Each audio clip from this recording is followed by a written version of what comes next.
Hello everyone. तर पहा, आजच्या क्लासमध्ये आपण पाहणार आहोत सायलेंट लेटर. सायलेंट लेटर काय असतात? काही ठराविक शब्दांमध्येच असतात ते, तर ते सायलेंट असतात. सायलेंट म्हणजे काय, तर त्याचं प्रोनाउन्सिएशन करायचं नाही पण लिहायचं. तर असे कोणते शब्द आहेत आणि त्याच्यामध्ये कोणते लेटर आहेत की जे की सायलेंट आहेत? इथं आपण पाहू शकता पहिला शब्द आहे. तर याला कसं वाचायचं, सायलेंट लेटर का शिकायचे, तर पहा आपलं जे प्रोनाउन्सिएशन आहे ते करेक्ट व्हायला पाहिजे, आपण करेक्ट उच्चार केले पाहिजेत. एवढंच का, तर इंग्रजी स्पेलिंग लिहितावेळी आपल्याला जो आता इथे हा शब्द वाचणार आपण ऑनेस्ट. ओके, मग लिहिताना आपण ऑनेस्टच लिहिणार, पण लिहायचंय आपल्याला हॉनेस्ट. ओके, याच लिहायचंय. याच्यासाठी आपल्याला हे शब्द माहितीच पाहिजे, या शब्दांमध्ये कोणतं लेटर सायलेंट आहे हे आपल्याला माहितीच पाहिजे. तर पहा, हा जो शब्द आहे एक नंबरचा, तर याच्यामध्ये एच सायलेंट असतं. एच ला वाचायचं नाही. मग कसं वाचणार हा शब्द, तर ऑनेस्ट, ऑनेस्ट वाचतो. Okay, H silent. देन पहा सेकंड वर्ड मध्ये डब्ल्यू सायलेंट आहे. डब्ल्यू ला काय करायचं, वाचायचं नाही पण लिहायचं. हा शब्द कसा वाचणार, डब्ल्यू सायलेंट म्हणजे याला वाचायचं नाही, याला वाचायचं नाही, इथून स्टार्ट करायचं. र आय ट, राईट. देन याच्यामध्ये पण डब्ल्यू सायलेंट, रॉंग. आता जो 4 नंबरचा शब्द आहे, तर याच्यामध्ये जी सायलेंट आहे. जी सायलेंट आपण ह्याला असं वाचन करतो, फॉर रे न. जी सायलेंट असतं. आपण असं नाही वाचत for ray E gun, for a gun नाही बोलत आपण, फॉरेन बोलतो. जी सायलेंट असतं. देन पहा, हा जो 5th नंबरचा वर्ड आहे याच्यामध्ये पहा यन सायलेंट असतं. यन वाचायचं नाही, हे जे यन आहे ते वाचन करायचं नाही. मग शब्द वाचणार कसा, तर ए यू ऑ टी यू ट म, ऑटमच बोलायचं, न बोलायचं नाही. Autumn, wrong. Autumn is correct.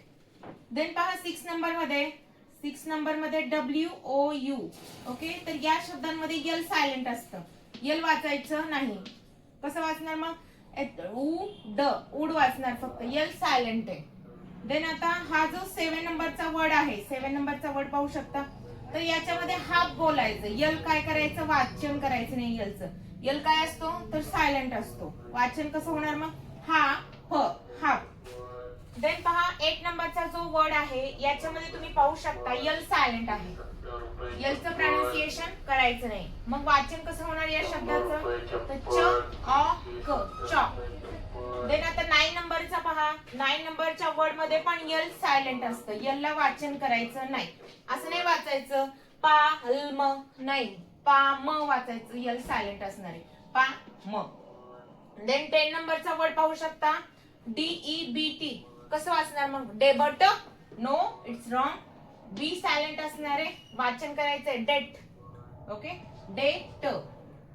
Then जो 11 नंबरचा वर्ड आहे, तर पहा याच्यामध्ये खूप जण मिस्टेक करतात. पहा याला कसं वाचायचं, तर आयसलँड, आयसलँड, नो. यस वाचन करायचं नाही, यस सायलेंट आहे. डायरेक्ट आय लँड वाचायचे, आय लँड. यस वाचन करायचं नाही. देन जो 12 नंबरचा वर्ड आहे, 12 नंबरच्या वर्ड मध्ये आपण पाहू शकता के सायलेंट आहे. के ला वाचन करायचं नाही, डायरेक्ट न आय फ, नाही. हा जो शब्द आहे तर हा मॅजिकी रूल प्रमाणे वर्क करतो, म्हणून हा जो येणारा आय आहे तो त्याचं नाव बोलतो. याचं नाव आहे आय, म्हणून ह्या शब्दाचं वाचन होतं न आय फ, नाईफ. का नाईफ नाही वाचायचं, ओके, नाईफ वाचायचं, के सायलेंट. देन 30 नंबरच्या वर्ड मध्ये आपण पाहू शकता क ल आय ब, क्लाइंब, नो इट्स रॉंग. काय वाचायचं, तर क्लाइंब, बी सायलेंट. क्लाइंब बोलायचं, क्लाइंब. ओके, हा के सायलेंट आहे. के ला वाचन करायचं नाही, डायरेक्ट आपण बोलायचंय नी. नी मीन्स गुडगाड, के सायलेंट. ओके, कनी असं नाही वाचायचं. तर सायलेंट लेटर खरंच शिकणं खूप गरजेचं आहे. आपलं प्रोनाउन्सिएशन व्यवस्थित करायचं असेल किंवा स्पेलिंग मिस्टेक होत असतील तर हे गरजेचं आहे. ओके, तुम्हाला जर याचं पार्ट 2 पाहिजे असेल तर कॉमेंट करायचं पार्ट 2. नेक्स्ट पार्ट मी याच्यावरती नक्कीच बनवेल. Thanks for watching. See you in the next video.